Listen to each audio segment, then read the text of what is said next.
Hello, नमस्कार, सुप्रभात मेरे से सैनियों। आज आप सबके बीच इंडियन पॉलिटी की क्लास चलेगी, जिसमें हम उसके परिचय को जानेंगे और संविधान सभा की मांग क्यों की गई इसके बारे में जानेंगे, संविधान सभा की संरचना के बारे में जानेंगे और संविधान सभा की कार्यप्रणाली क्या है उसके बारे में जानेंगे। तो आइए शुरुआत करते हैं इसके परिचय के बारे में। भारतीय संविधान का निर्माण एक लंबी और जटिल प्रक्रिया थी। यह भारत में महान राजनीतिक और सामाजिक परिवर्तन का समय था।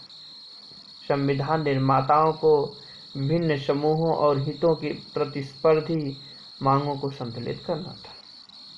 उन्हें देश के अद्वितीय इतिहास और संस्कृति को भी ध्यान में रखना था। परिणाम एक ऐसा संविधान था जिसे दुनिया के सबसे प्रगतिशील और लोकतांत्रिक संविधानों में से एक माना जाता है। उसके बाद डिमांड ऑफ कॉन्स्टिट्यूशन, संविधान की मांग क्यों की गई इसके बारे में हम जानेंगे। मोतीलाल नेहरू रिपोर्ट, जिसे पूर्ण संविधान की दिशा में पहला बड़ा प्रयास माना जाता था, 1988 में प्रकाशित हुई थी। 1930 और 1932 के बीच संवैधानिक सुधार पर 3 गोलमेज बैठकें बुलाई गई। पहला गोलमेज सम्मेलन 1930 में हुआ था। 1934 में संविधान सभा का विचार सर्वप्रथम M.N. राय द्वारा सामने रखा गया था। 1935 में भारतीय राष्ट्रीय कांग्रेस ने आधिकारिक तौर पर संविधान बनाने के लिए एक संविधान सभा की मांग की। 1938 में जवाहरलाल नेहरू ने घोषणा की कि संविधान सभा में सार्वभौमिक वयस्क मताधिकार के आधार पर निर्वाचित सदस्य होने चाहिए। 1940 में ब्रिटिश सरकार ने यह मांग स्वीकार कर ली और इसे ही अगस्त प्रस्ताव कहा गया।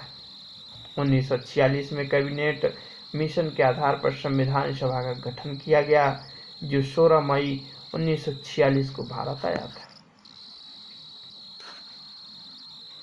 अब जानते हैं हम संविधान सभा की संरचना।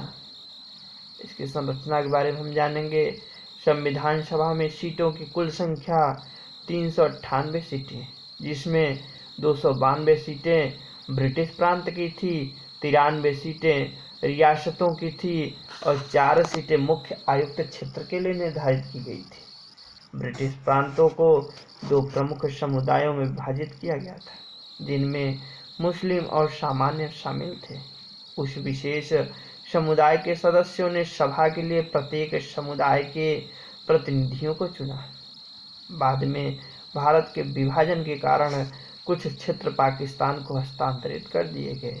इससे सीटों की संख्या घटकर 299 रह गई। चुनाव की पद्धति आनुपातिक प्रतिनिधित्व के माध्यम से थी, जहां एक सीट लगभग 10 लाख लोगों का प्रतिनिधित्व करती थी। इसके बारे में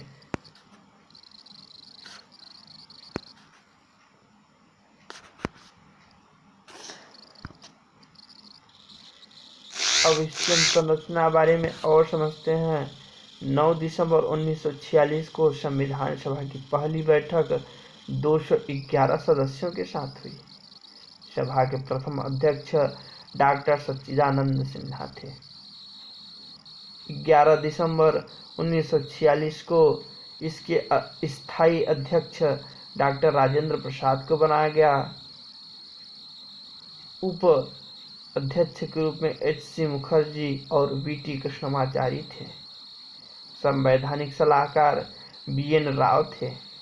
13 दिसंबर 1946 को उद्देश्य प्रस्ताव जवाहरलाल नेहरू द्वारा दिया गया था, जिसने भारतीय संविधान की दार्शनिक संरचना तैयार की थी। 22 जनवरी 1947 को इसे प्रस्तावना के रूप में पारित किया गया।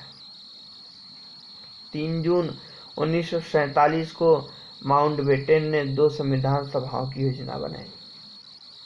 सीटों की संख्या 389 से घटाकर 299